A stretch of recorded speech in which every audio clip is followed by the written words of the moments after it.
Hey guys, Jaron Welty here, and my project this time is on the Civil Rights Act of 1964 and the movement leading up to it. This act prohibits the discrimination of any person based on their race, color, religion, sex, or national origin. And the Civil Rights Movement is what led up to this. The official start of this movement is actually unknown. But President Truman signed the Executive Order 9981 in 1948, which is basically the same thing as the Civil Rights Act, but it was only for the military.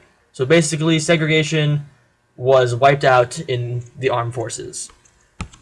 Other major points were Rosa Parks and her refusal to move on the bus.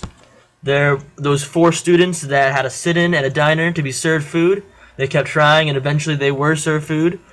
The Freedom Riders, they tested the equality of the interstate transportation and eventually got equality there as well. And these people and many other peaceful protesters were collectively major stepping stones in the civil rights movement. However, the big names, I think, and most people think, in this movement are President Kennedy and Martin Luther King Jr. Kennedy, he supported the civil rights. He used it in his presidential campaign, and from 1961 to 1963, he did a lot of prep work for the 1964 Act. Sadly, he could not see the act through because of his unfortunate assassination.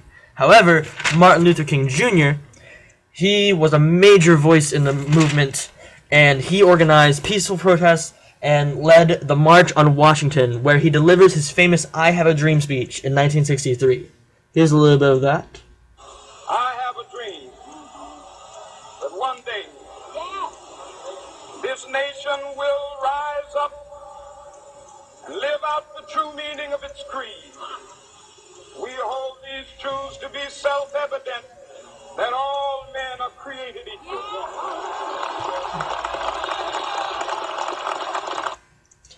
Beautiful.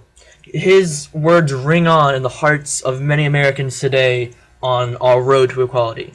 And finally, the House of Representatives passed this act on February 10th, the Senate passed it on June 19th, and finally the dreams of so many people were signed on July 2nd, 1964 by President Lyndon Johnson. This led to future reforms such as the Voting Rights Act in 1965, and this made it easier for blacks to register to vote in the South, and the Civil Rights Act of 1968, which prohibited discrimination in the selling and renting of housing. And even today, reforms and integrations of these acts are being made to better our equality. And hopefully someday there can be true equality for all people. And I hope you learned something, because I know I did. Thank you.